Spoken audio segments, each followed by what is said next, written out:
I caught my fiancé in bed with my best friend. "What are you gonna do? Cry?" he mocked. I just smiled and left. This is my story. To understand why I smiled, why I walked away, you need to know the me before that night. The me who had everything, or so I believed. At 34, my life felt like a meticulously crafted dream. My career as a marketing director at a thriving tech firm was soaring, a testament to years of strategic planning and relentless dedication. I'd built a comfortable, stylish home in the quiet suburbs, a sanctuary filled with books, original art I'd collected over the years, and the inviting scent of fresh coffee every morning. Stability wasn't just a preference. It was the bedrock I'd built my entire world upon. A core value ingrained from a somewhat turbulent childhood. I craved order, predictability, and deep, unwavering connections, and I'd meticulously curated a life that embodied all three. And at the very heart of that perfectly constructed world was Garrett, my fiancé. Our engagement ring, a simple yet elegant diamond solitaire, sparkled on my left hand, a constant, gleaming promise of the beautiful future we were building together. He was everything I thought I wanted.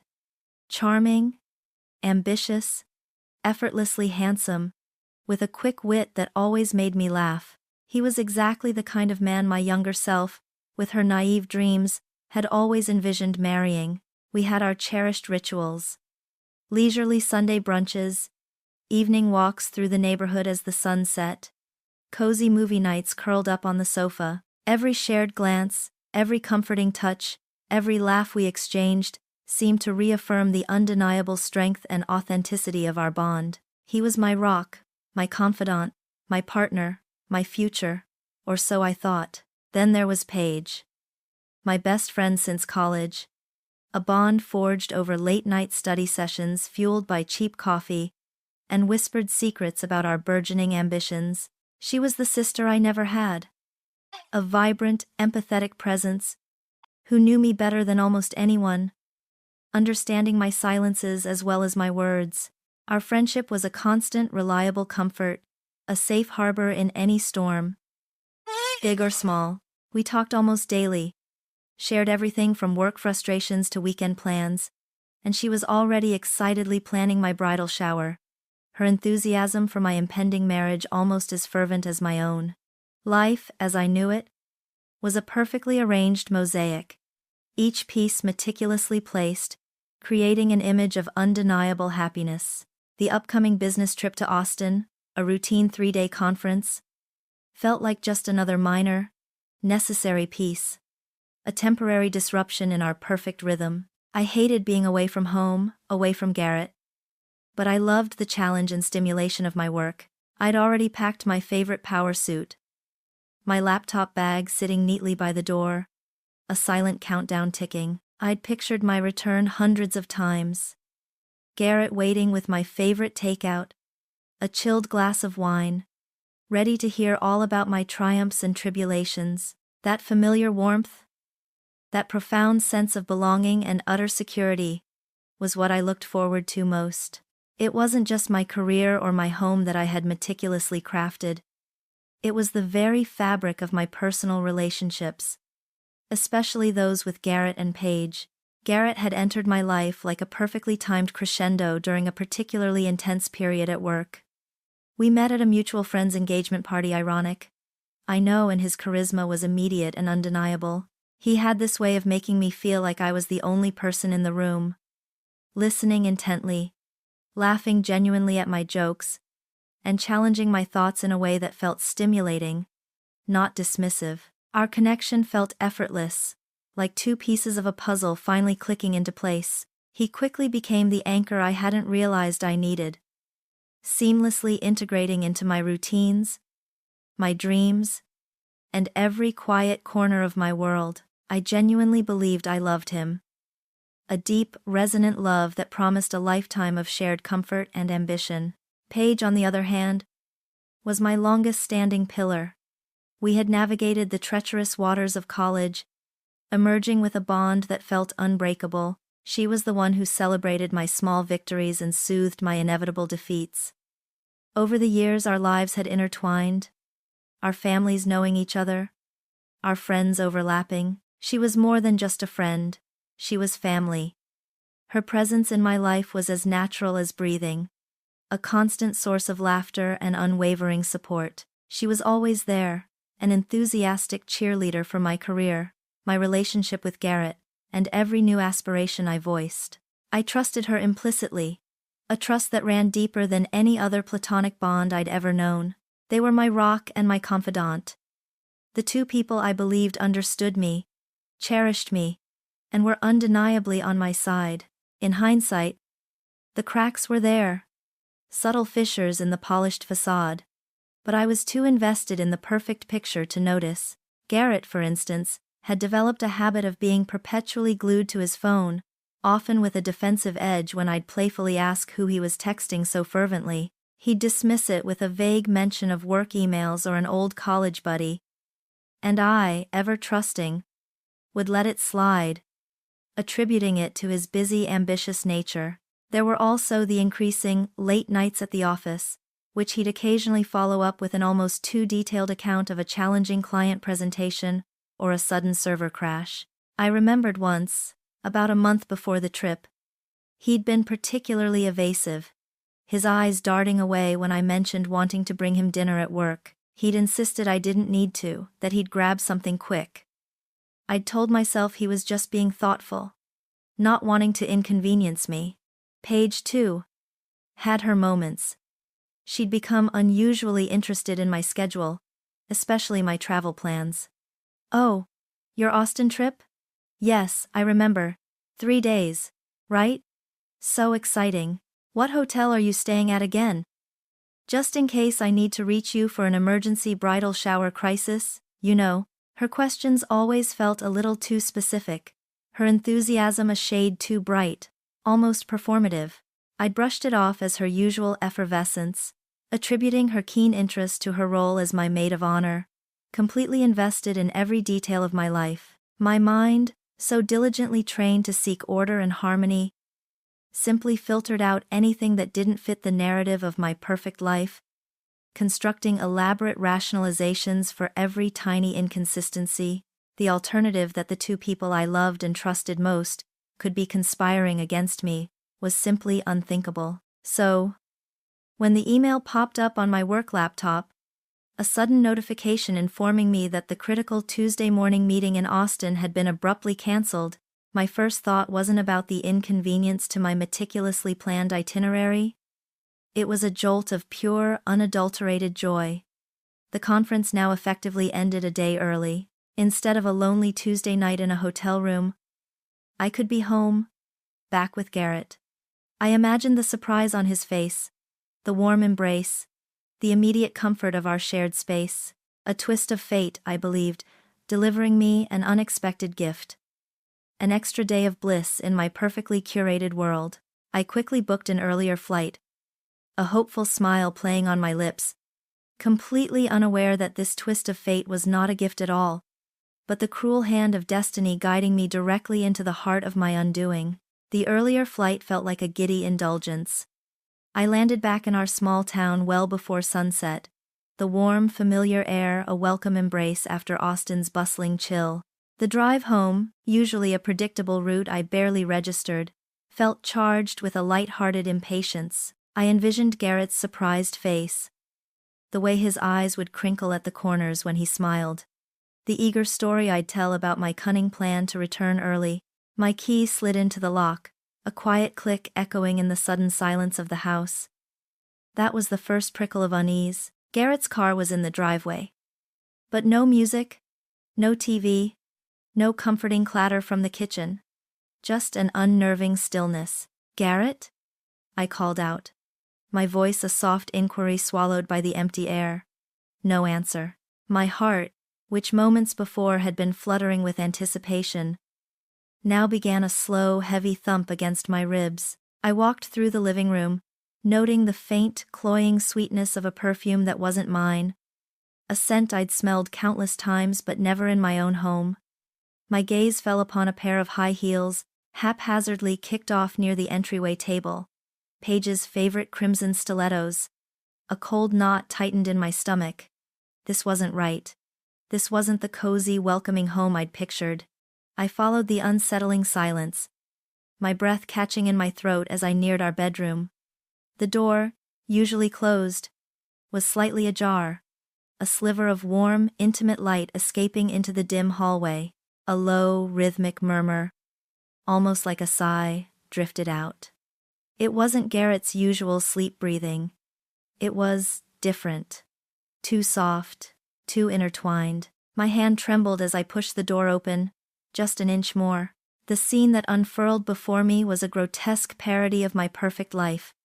Garrett, my fiancé, was in our bed, his arm draped possessively over the bare shoulder of the woman beside him, and that woman, her face buried in his neck, her blonde hair fanned across my pillow, was Paige. My best friend. My breath hitched. Not in a sob, but in a sudden sharp intake of air that felt like shattered glass. The room was a disarray of tangled sheets and discarded clothes. Garrett's shirt on the floor, a lacy slip I recognized as Paige's near the bedside table. The air was thick with the scent of their combined infidelity. A sickening cocktail of that cloying perfume and Garrett's familiar cologne. My eyes fixated on Paige's crimson lipstick, smeared haphazardly on the pristine white pillowcase. A final, lurid brushstroke on the canvas of their betrayal. For a long, agonizing moment, I just stood there, the weight of the open door heavy in my hand, the world tilting on its axis. My brain struggled to reconcile the image before me with the reality I'd painstakingly constructed. The love, the trust, the future, all dissolved into this sordid tableau. Then, as if sensing my presence, Garrett's eyes fluttered open. They narrowed, first in confusion, then in a flash of recognition and fear, before settling into something colder, almost triumphant. Paige stirred beside him, her head lifting slowly, her eyes widening in horror as she saw me. A choked gasp escaped her lips. Garrett, ever the first to recover, pushed himself up, pulling the sheet higher over Paige's exposed chest. He looked at me, not with remorse, but with a sneer, a cruel twist of his lips that obliterated every memory of his charming smile. "What are you gonna do?" he drawled, his voice laced with contempt. Cry? And in that moment, something inside me shifted. The shock, the raw, searing pain, didn't vanish, but it solidified into an ice-cold resolve. The question, meant to wound, became a catalyst. Cry? No, not for them, not for this. A slow, chilling smile spread across my face, a silent promise. My hand, steady now, reached into my purse and pulled out my phone. The camera app was already open. With deliberate slowness, I raised it, focusing on them, their startled, naked faces, the incriminating mess of our bed. Click, click, click. I captured every angle, every detail, their expressions morphing from smugness to stark terror.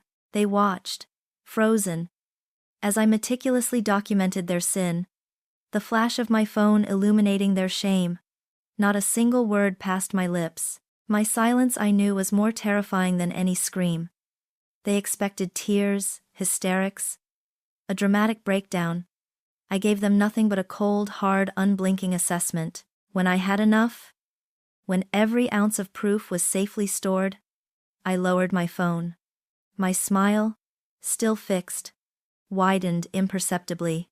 Then, without another glance, without a single word, I turned and walked out of the room, closing the door softly behind me. The quiet click was a final punctuation mark to the end of my old life, and the silent, terrifying beginning of something entirely new. The cool evening air did little to stir the absolute stillness that had settled within me. I moved on autopilot, my feet carrying me to my car, my hands fumbling with the keys, the engine roaring to life with a jolt that barely registered. The familiar streets of my neighborhood blurred into a tunnel of muted lights and indistinct shapes. I didn't cry. My eyes were dry, burning with an unblinking intensity, fixed on the road ahead. The numbness was a merciful shield, a temporary anesthetic against a pain too immense to bear. It was as if my body had decided to postpone the inevitable, to keep me functional until I was safely out of reach, out of that house, out of their orbit. But as the miles stretched, as the familiar landmarks disappeared from my rearview mirror, the shield began to crack. A tremor started in my hands, then spread through my chest, a low, guttural ache blossoming into a full-blown inferno. The anger came first, a white-hot flash that momentarily incinerated the pain. How times could times they? Then the hurt, a profound, crushing weight that stole my breath, turning the sterile air of the car into a suffocating blanket.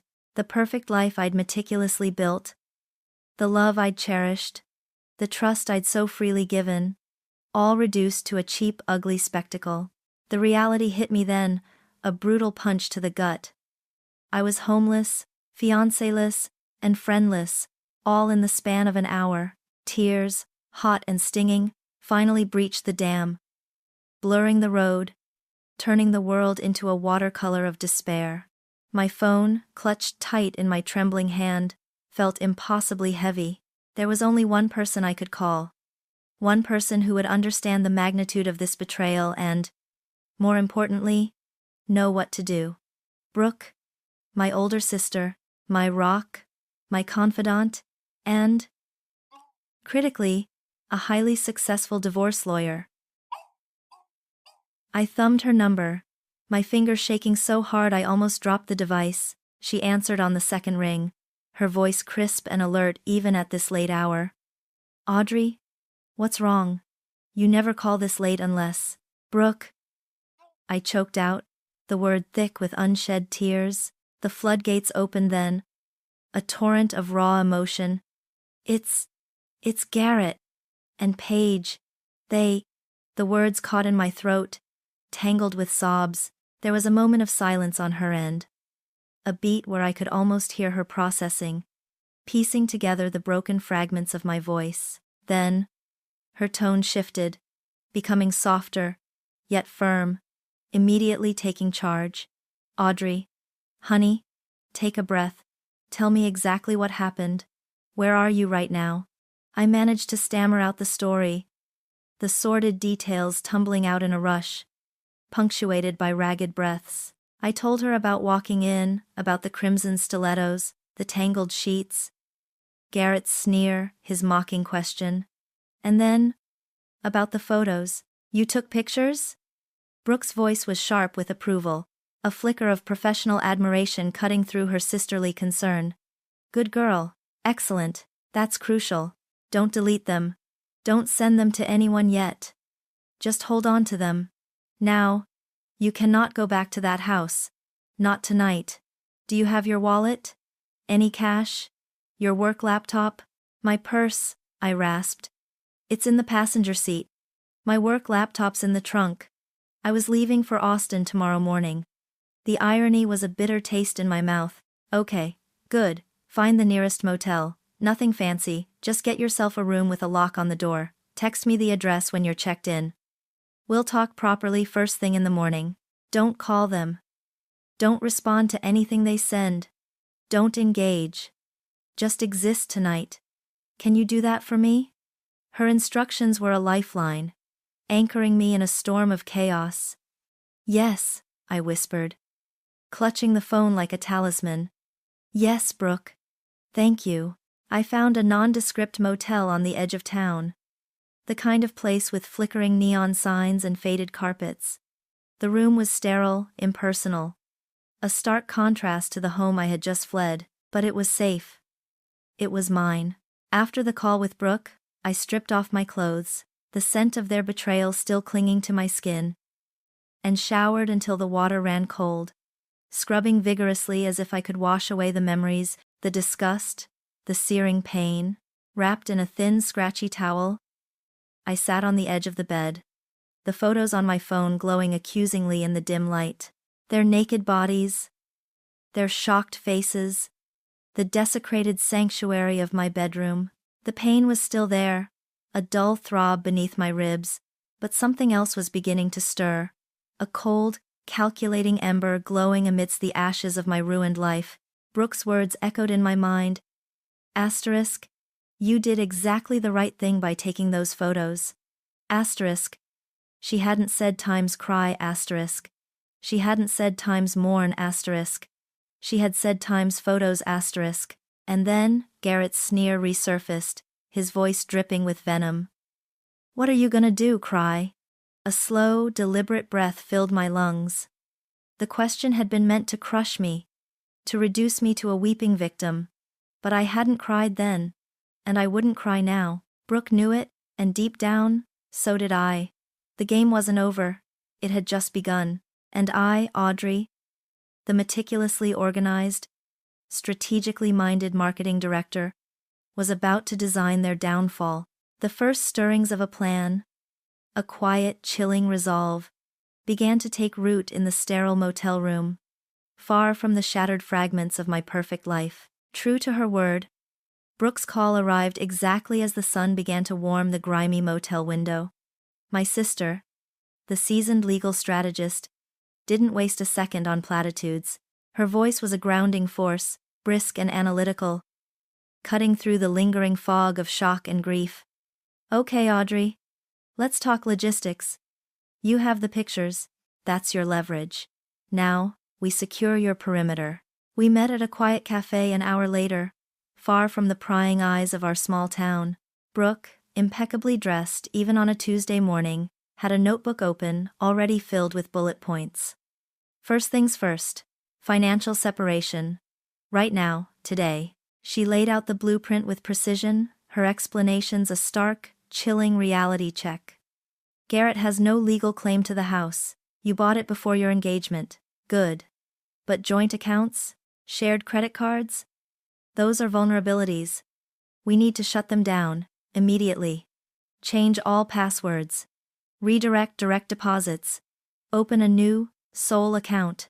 Change the locks on your house, yesterday. And freeze anything with joint access. Each instruction felt like a nail hammered into the coffin of my past life. It wasn't about spite, not entirely. It was about survival, about drawing clear boundaries in a world that had suddenly blurred into an unrecognizable mess. My hands, still prone to trembling when I thought of the scene, remained steady as I took notes. The methodical nature of it all was oddly soothing, a tangible way to channel the raging inferno within. We spent hours at her office, a sanctuary of cool professionalism. Brooke's assistant, a kind woman named Sarah, brought me coffee, her eyes holding a silent sympathy that I appreciated more than words.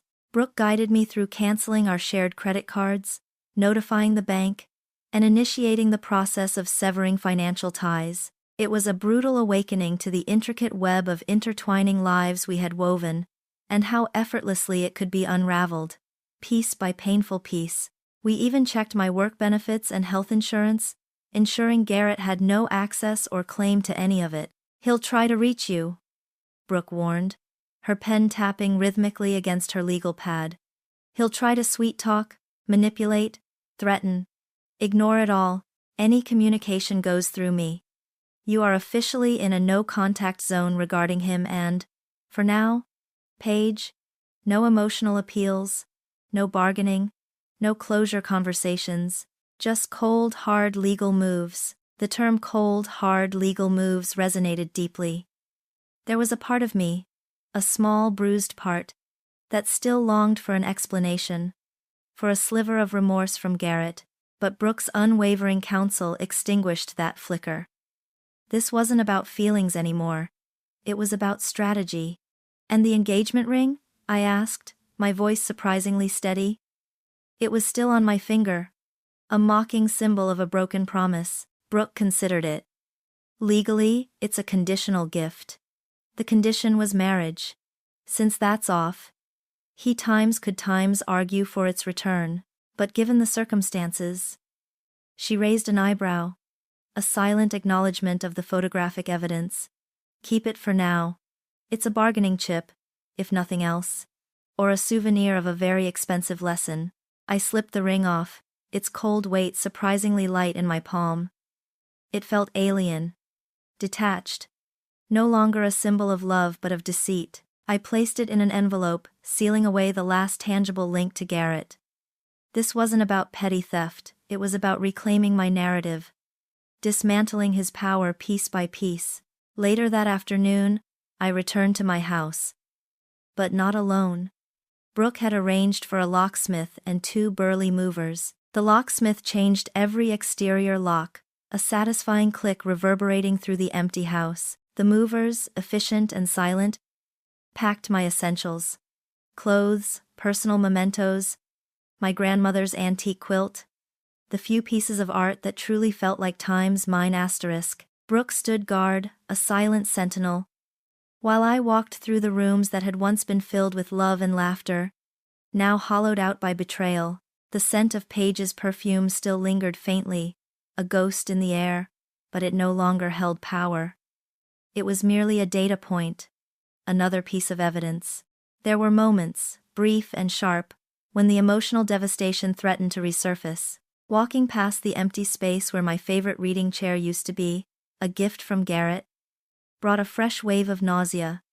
Seeing the barren shelf where his framed photos once stood, now just a blank wall. But each time, Brooke's calm presence, or the sheer mechanical task at hand, pulled me back from the brink. The logical execution of the plan became a lifeline, a focused task that kept the abyss of despair at bay. I was no longer Audrey, the heartbroken fiancé. I was Audrey, the architect of her own resilience, meticulously laying the foundations for a new beginning. This was not merely the dissolution of an engagement, it was a strategic dismantling of a life built on lies, piece by calculated piece, fueled by a quiet, burning desire for justice that transcended pain. The meticulous process of severing ties with Garrett offered a chilling satisfaction, a surgical extraction of a cancerous growth from my life. But even as I began to rebuild my own perimeter, a deeper, more complex question festered, one that involved the other half of their betrayal. Paige, my best friend. The wound she inflicted felt different, somehow more insidious, a poison seeping into the very bedrock of my trust. Garrett was a fiancé, a broken promise. Paige was family, a shattered illusion. The thought of allowing her to escape unscathed, to continue her seemingly perfect life while mine lay in ruins, was an injustice I couldn't stomach. The internal debate raged for days. Brooke, ever the pragmatist, had gently reminded me that exposing Paige to her unsuspecting husband, Wesley, was not a legal necessity but a moral choice, one with potentially messy ramifications. "You don't have times two, Audrey," she'd said, her voice soft. "But it would be a complete picture of justice, wouldn't it? He deserves to know." And that was it. Wesley, kind and unassuming, a man who adored his wife, deserved the truth. This wasn't about revenge for revenge's sake. It was about the profound asymmetry of information, the deceit that allowed them to live their lives while I suffered the consequences. Paige had actively participated in the destruction of my life, a silent conspirator in her own husband's humiliation. It wasn't my role to protect her from the fallout of her own choices. It was my duty to ensure the truth found its way to all those it impacted. I contacted Wesley through a discreet email, carefully crafted by Brooke to be neutral yet firm, requesting a private meeting for an urgent personal matter. He responded almost immediately. A nervous query about Paige's health, or if something had happened to me. The raw innocence in his concern twisted a fresh knot in my stomach. He had no idea. We met at a small, out-of-the-way coffee shop, not the trendy spot Paige and I frequented, but a quiet, unassuming place. Wesley arrived looking weary, his usually cheerful demeanor replaced by a palpable anxiety. He was a few years older than Paige, a steady, dependable presence, a stark contrast to Garrett's flashy charm. We exchanged brief, awkward pleasantries as I ordered my black coffee, feeling the weight of the bombshell I was about to drop.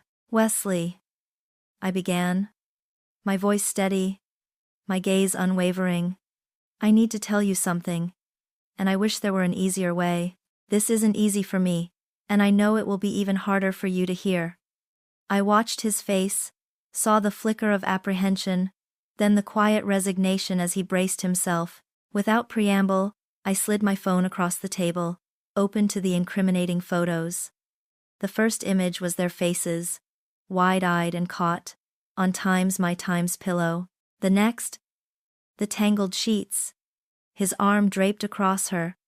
The crimson lipstick smear. I didn't offer a single word of explanation, letting the raw, undeniable visual speak for itself. Wesley picked up the phone, his hands surprisingly steady. He scrolled through the pictures slowly, his eyes tracing every horrifying detail. His face, usually open and kind, became a mask of profound grief. There were no shouts, no outbursts of anger, just a deep, shattering silence that permeated the small cafe booth. I watched him, searching for any hint of denial, but there was none, only disbelief, then a terrible clarity. His jaw tightened, a muscle jumping in his cheek. And his eyes, when they finally met mine, were filled with a raw, agonizing pain that mirrored my own. "Audrey," he said, his voice a low, strangled whisper. "Is this real?" "It happened 2 weeks ago," I confirmed, my voice flat, devoid of emotion. "When I returned from my business trip a day early." He closed his eyes for a long moment, taking a shuddering breath. "Paige," he murmured. The name a painful expulsion. How could she? How could they asterisk? The question hung in the air, unanswered, unanswerable. I felt no pity for Paige, only a quiet vindication for Wesley.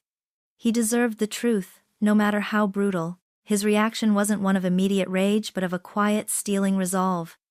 He was heartbroken, yes, but also utterly betrayed. His entire world crumbling in front of him. "Thank you, Audrey," he finally said, his voice now clearer, though still strained. He pushed my phone back, his gaze distant, focused inward. I need to go. I have a lot to think about." He stood, his movements stiff, then turned and walked out, leaving his untouched coffee, and a silence heavier than any accusation. I knew, instinctively, that Wesley wouldn't let this slide. His quiet devastation held a dangerous power. He was not a man to lash out publicly in a fit of rage, but a man who would process, plan, and execute with deliberate precision. And I was right. 2 days later, my phone vibrated with a flurry of notifications. My Instagram feed, usually a curated stream of aspirational posts, was ablaze. A familiar face, blotchy and tear-streaked, filled my screen. She was live, broadcasting from what looked like her own living room, holding her phone at an unflattering angle. Her blonde hair disheveled. I have to confess something," she sobbed, her voice cracking, dramatically wiping away tears that seemed more performative than genuine. "I've made a terrible mistake. A mistake that has hurt the person I love most. My incredible husband, Wesley." My heart pounded, not with sympathy, but with a cold, almost detached fascination. This was it. Wesley's move, she continued. A rambling, self-pitying monologue about being lost, confused, and succumbing to a moment of weakness. She carefully avoided naming Garrett, or me, attempting to frame herself as a victim of circumstance rather than an active participant in a destructive affair. Her tears flowed freely, her voice filled with exaggerated remorse, painting a picture of a woman utterly broken by her own actions. The comments section exploded, a chaotic mix of shock, sympathy for Wesley, and outright condemnation for Paige. Suddenly, a calm, firm voice cut through her theatrical sobbing. "Paige, you don't need to do this alone."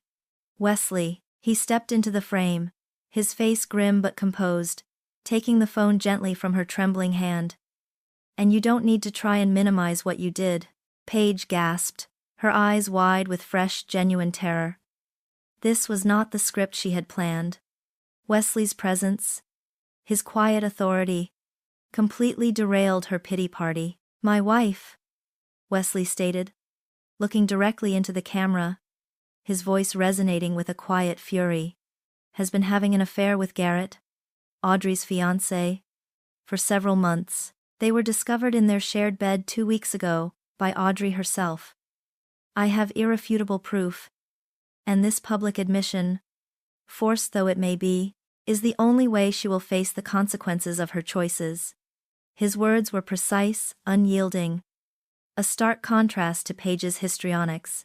I am filing for divorce, effective immediately, and I want everyone in our community, all of you who considered Paige a friend, a mentor, a pillar of our church, to understand the true nature of the woman you admired. This isn't a mistake. This is a betrayal of the highest order. He then calmly ended the live stream, leaving Paige to stare, utterly exposed and speechless, into the blank screen. Her self-pitying confession hijacked and turned into a public execution of her reputation. I watched, my phone clutched in my hand, as the comments section continued to explode. Now overwhelmingly supportive of Wesley, condemning Paige, demanding answers. There was no joy in my heart, no wild exultation, only a deep, cold satisfaction. Justice, in its rawest, most public form, had been served. The second domino had fallen, and this time, Paige had no one to blame but herself. Even as Paige's digital meltdown consumed the town's gossip, a gnawing hollowness remained. Her public shame was a consequence, yes, but it didn't fully address the source of my deepest wound.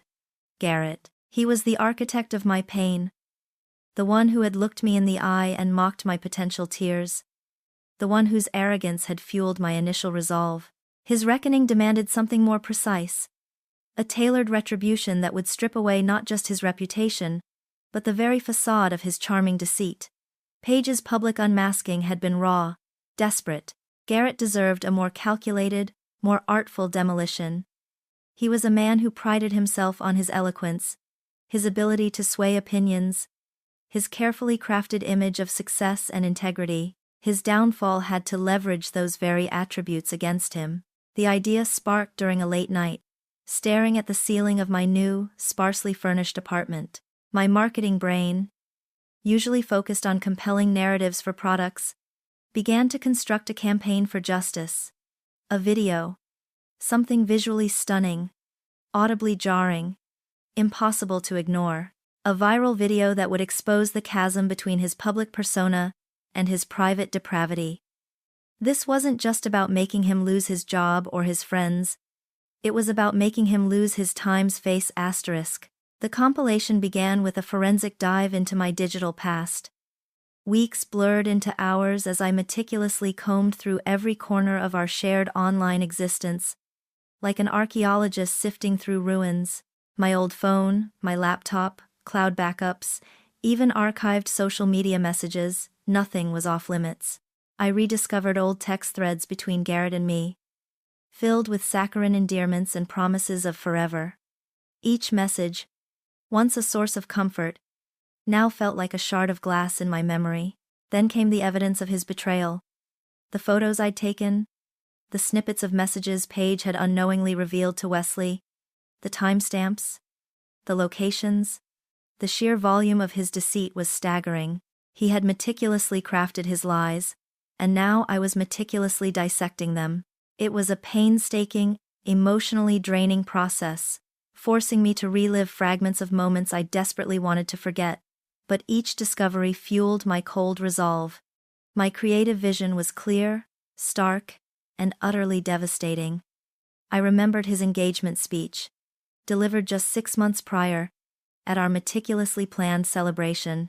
It was a masterpiece of performative devotion, filled with poetic vows, heartfelt promises, and a passionate declaration of our unwavering love, all captured on a video by a mutual friend. Garrett, standing tall and handsome, gazing at me with what I believed was adoration, had spoken words designed to melt hearts. Audrey. He'd said, his voice thick with emotion. You are my North Star, my anchor, the very breath in my lungs. The plan was to juxtapose that saccharine performance with the brutal reality of his clandestine messages to Paige. I would overlay his eloquent lies with screenshots of his crude, vulgar texts, his dismissive comments about me, his desperate pleas for illicit encounters. I pictured the video in my mind. Garrett's smiling face, then a jarring cut to a text message reading, asterisk, can't wait to get rid of her for the trip. You up?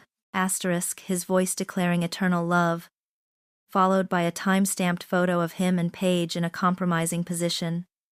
It would be a symphony of hypocrisy, a digital guillotine for his carefully constructed image. I spent countless nights hunched over my laptop, the screen illuminating my determined face.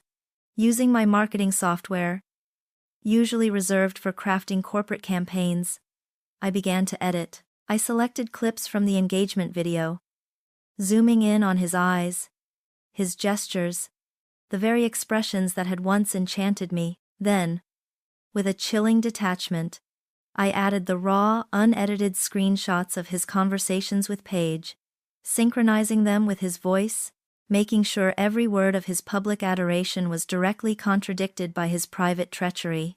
The process was grueling, demanding intense focus, but with every cut, every transition, every text overlay, I felt a quiet satisfaction. I wasn't just exposing him.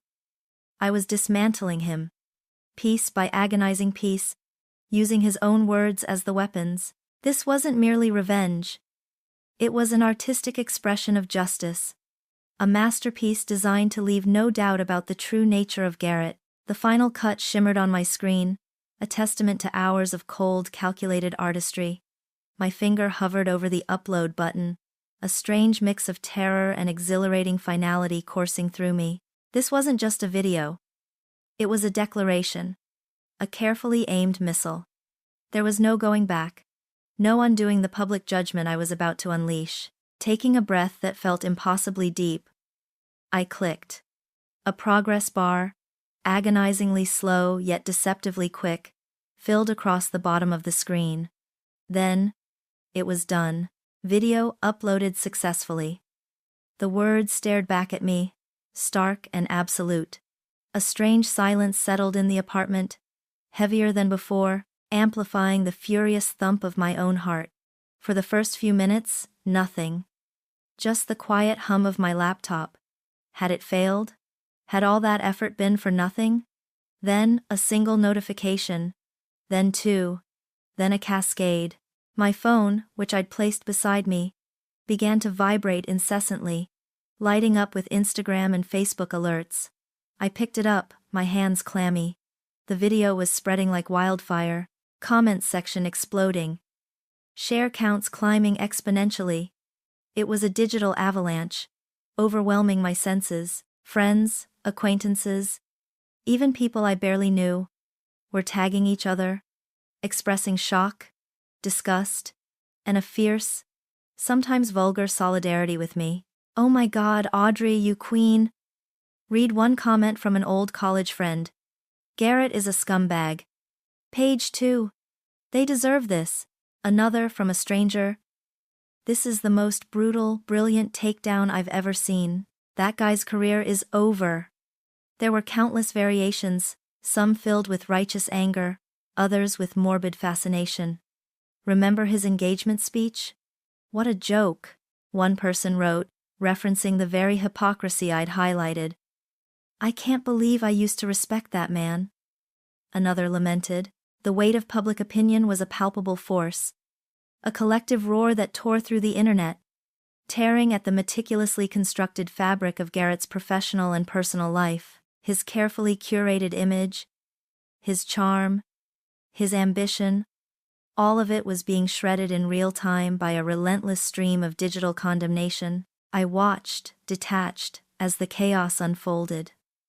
It was like observing a carefully orchestrated natural disaster. The storm I had brewed was raging, sweeping through their lives, leaving destruction in its wake. A grim satisfaction settled over me, a chilling sense of triumph. They had expected tears, a broken woman. I had given them a public spectacle of their own making. Yet, amidst the vindication, a hollow ache persisted. This wasn't joy, it was the sterile completion of a task, the cold logic of an equation finally balanced. The world was burning for them, but the ashes still fell on me, coating everything in a fine layer of lingering pain. I had achieved my objective, designed their downfall with meticulous precision, but the silence that followed, after the adrenaline faded, was deafening, filled with an emptiness that even the roar of 1,000 online voices couldn't fill. The digital storm I had unleashed morphed quickly, from public outrage to a very personal, very ugly onslaught aimed directly at me. His first message came less than an hour after the video went live. A frantic, all-caps text that flashed on my screen. "What the hell, Audrey? Take it down now. You're ruining everything." I stared at it, a faint, almost imperceptible tremor running through my hand. Brooke's voice echoed in my head. Asterisk. No emotional appeals. No bargaining. No closure conversations. Just cold, hard legal moves. Asterisk. I took a deep breath and deleted the message without replying. The texts escalated rapidly. From angry demands, they shifted to desperate pleas, then to thinly veiled threats, and finally, to pathetic attempts at emotional manipulation. "Audrey, please," one read, an hour later. "This isn't you, we can talk about this. Don't throw away everything we had," another followed. "I know you're hurting, but you're better than this. Don't let bitterness consume you."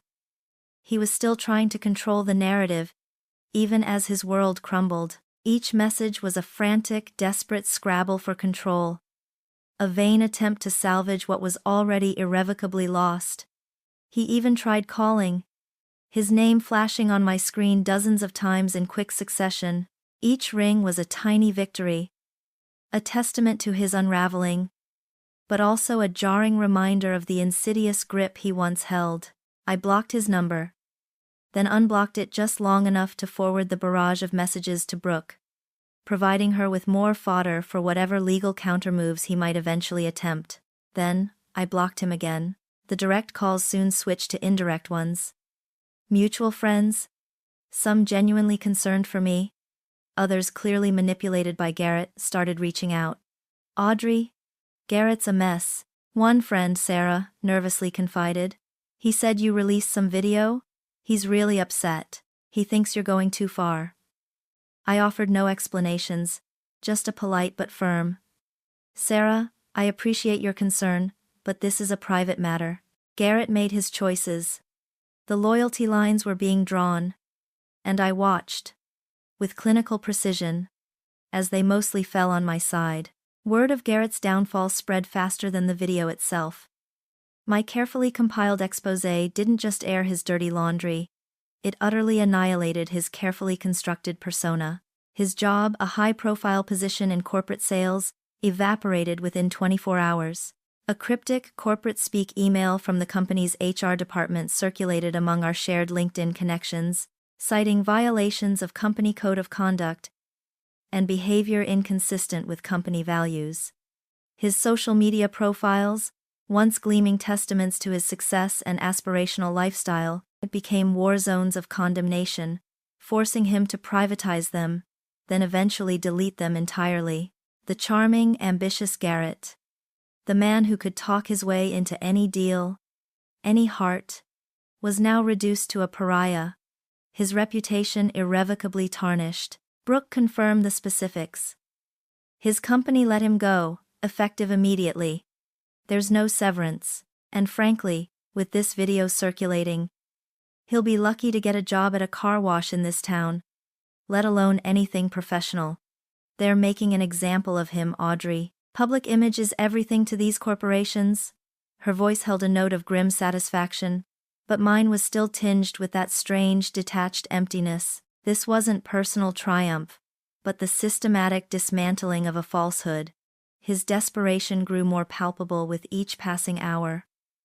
A series of emails landed in my spam folder, each more unhinged than the last. He claimed it was all a misunderstanding, that Paige had entrapped him, that I was misinterpreting the evidence. He promised to change, to get therapy, to beg for my forgiveness if only I would remove the video. "Audrey, my life is over," one subject line screamed. "I can't go anywhere, I can't look anyone in the eye. Please, I'm begging you. Take it down. Think of what we had. Think of what we times could times still have. His words were hollow, devoid of any genuine remorse, only self-pity and fear for his own crumbling world.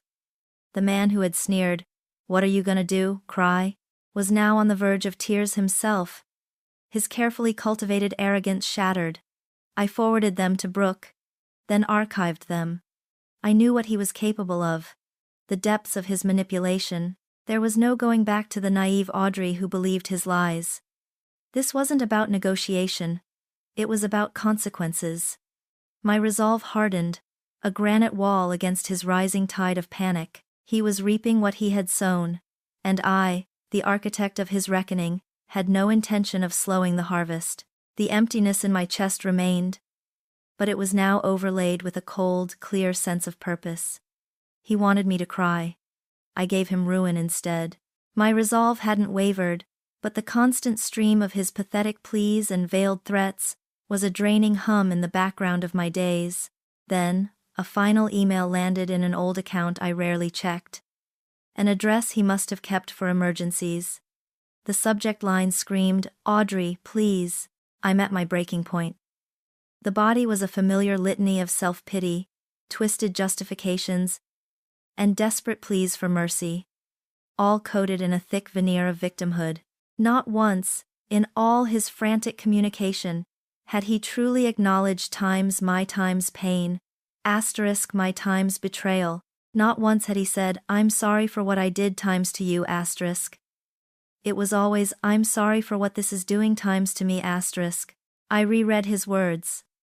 A cold, clinical assessment. The man who had once exuded such arrogant confidence was now a hollow shell, his pleas reeking of desperation. This was the moment, the exact, precise moment for which I had waited.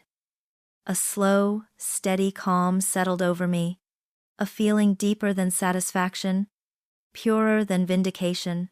It was the quiet, unyielding power of absolute control. My fingers moved over the keyboard, steady and deliberate. I didn't need to craft an elaborate speech or a biting retort. His own words were enough. I typed a single, concise response, my gaze fixed on the screen, watching each letter form, each word a hammer blow against his shattered ego. "What are you gonna do, cry?" I wrote, not as a question, but as a statement. A full stop. A period at the end of his pathetic saga. I hit send. The act wasn't an explosion of anger or a burst of triumph. It was a profound release, like letting go of a breath I hadn't realized I'd been holding for weeks. The air in the room felt lighter, cleaner. That single, echoing sentence, thrown back at him, wasn't just revenge, it was an act of surgical precision, severing the last tendril of his power over me. It was the declaration of my emotional independence.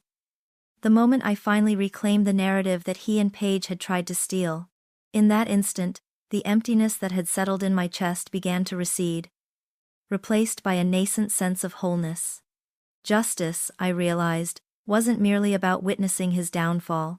It wasn't about the job losses, the public humiliation, or the shattered reputation. Those were the necessary collateral damage of exposing a lie. True justice, for me, was about the internal shift. It was the transformation from the heartbroken woman who had walked into that time's room, to the woman who could calmly deliver a devastating blow, not out of malice, but out of an unshakable belief in her own worth. It was about knowing that I was no longer a victim, but a survivor, who had taken back her voice, her agency, her story. He had tried to diminish me, to reduce my pain to a performative act of weakness. But in refusing to cry, in choosing to act, I had found a strength I never knew I possessed. My self-worth, once intertwined with his approval and their friendship, was now solely mine, forged in the crucible of betrayal and tempered by my own deliberate actions. I wasn't defined by their deceit, but by my response to it. This wasn't the end of a chapter, it was the definitive closing of an entire book. A final, emphatic punctuation mark that cleared the way for a blank, unwritten page. The profound release was intoxicating, but it didn't silence the world. The internet, a beast I had both tamed and unleashed, continued its relentless roar. My phone, even with Garrett's number blocked, still buzzed with notifications from friends and acquaintances reacting to the video, gossiping about Paige's downfall, and dissecting Garrett's public humiliation. Some messages were effusive, praising my courage and strength. Others, from people who perhaps felt uncomfortable with the raw visibility of it all, offered vague sentiments of, "Hope you're doing okay," with an undercurrent of judgment. I found myself scrolling through comment sections less and less, the initial surge of vindication giving way to a weariness, a longing for quiet. The public drama, though orchestrated by me, was still drama, and I was done with it. Brooke, perceptive as always, sensed this shift. "You've done what you set out to do, Audrey. Now it's time to disengage. Let the rest of them talk. Your story is no longer about them." She helped me filter through the noise, advising me to put my social media on a temporary hiatus, to decline phone calls from anyone even tangentially connected to Garrett or Paige. It felt like shedding layers of old skin, a necessary process of purification. My focus, once so keenly honed on the intricacies of retribution, now turned inward. The sparsely furnished apartment I'd moved into became my blank canvas. It wasn't the home I'd built with Garrett, filled with memories that had turned toxic. This was a space purely for me. I began to invest in small comforts. A plush, oversized armchair by the window, a collection of fragrant candles, a small herb garden on the balcony. Each purchase, each deliberate arrangement, was an act of self-love, a quiet declaration that I was building something new, not just repairing the old. The healing wasn't linear, nor was it instantaneous. There were days the phantom ache of betrayal resurfaced, sharp and sudden, usually triggered by an innocuous song on the radio or the fleeting scent of a familiar cologne. Sometimes, in the quiet of the night, I'd replay the scene in my bedroom, the image of their intertwined bodies searing itself behind my eyelids. But these moments were less frequent, less debilitating. Brooke was a constant anchor, not just as my lawyer but as my sister, sitting with me through tearful evenings, listening without judgment as I slowly untangled the knots of grief and anger. She encouraged me to rediscover old hobbies, to take long walks in the park, to reconnect with friends who had proven their loyalty. She even gently suggested I explore talking to a therapist, not as a sign of weakness, but as an act of profound self-care, a professional guide to navigate the complex emotional landscape I was traversing. It was a slow, deliberate reconstruction, brick by painful brick, of a life that felt authentically, wholly mine. Months after the digital storm had passed, leaving behind a new kind of quiet in my life, I found solace in the simple ritual of a morning coffee at a small, independent cafe on the other side of town. This wasn't the trendy spot Paige and I once frequented, nor a place Garrett and I had shared. This was my time's space, chosen for its anonymity and the comforting aroma of roasted beans. My days had settled into a rhythm of work, quiet evenings at home, and long walks, punctuated by the occasional supportive call from Brooke. The world had moved on, and so, irrevocably, had I. I was tucked into a corner booth, engrossed in a book, when a shadow fell over my table. I barely glanced up, assuming it was a server. "Excuse me," a voice rasped, hoarse and unfamiliar. "Is this seat taken?" My eyes flickered upward, and my breath caught, not in shock or fear, but in a strange, detached recognition. It was Garrett, or rather, a ghost of him. He looked devastated. The sharp, tailored edges of his former self had softened, blurred by something akin to exhaustion and neglect. His usually impeccable hair was disheveled, his eyes sunken and bloodshot, framed by dark circles. The expensive clothes were gone, replaced by a rumpled, ill-fitting shirt and faded jeans. His jawline, once so strong and defined, now seemed slack, his skin pale and uneven. He hadn't noticed me yet, his gaze sweeping listlessly around the nearly full cafe, desperately searching for an empty table. He looked like a man who hadn't slept properly in months, haunted by specters only he could see. He looked pathetic. I watched him for a long moment, a peculiar stillness settling over me. There was no surge of anger, no rekindling of pain, not even a flicker of the cold satisfaction I'd felt after sending that final email. Just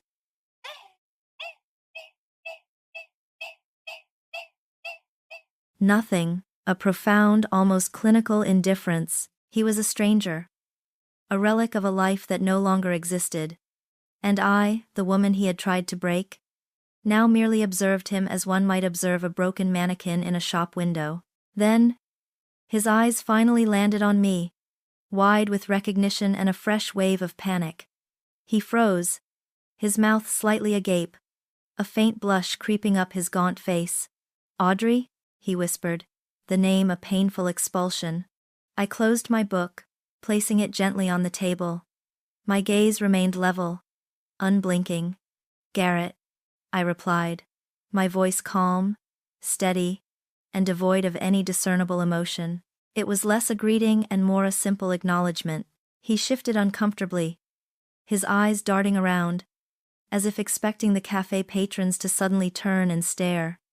I didn't expect to see you here," he stammered, his voice still reedy. He ran a hand through his messy hair, a nervous habit I remembered all too well, though it now lacked its former charm. "Life has a way of surprising us," I said, taking a slow sip of my coffee. The rich, dark liquid was warm and comforting, a stark contrast to the chill that emanated from him. He swallowed hard, his Adam's apple bobbing. I heard you moved. New apartment, new job," Brooke told me. His voice held a strange mix of resentment and a desperate need to show he was still vaguely connected to my world. "You seem well." I met his gaze directly. "I am well, Garrett. Very well."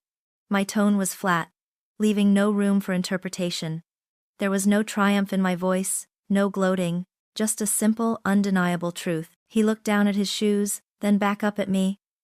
A flicker of something desperate, almost pleading, in his eyes. "Audrey, I know it's probably too late, but I just wanted to say, I'm sorry. For everything. For what I did to you. To us." The words felt forced, a hollow echo of remorse, probably rehearsed countless times.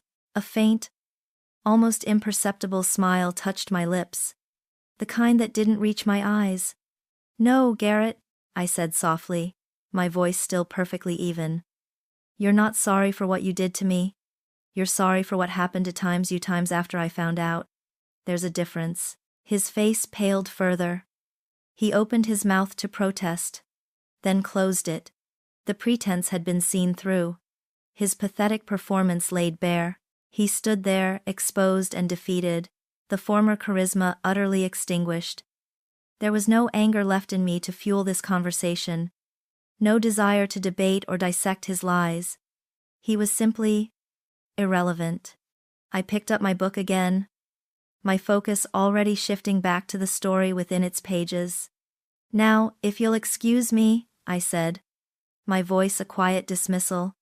I was enjoying my coffee. He stared at me for another agonizing moment, his shoulders slumping.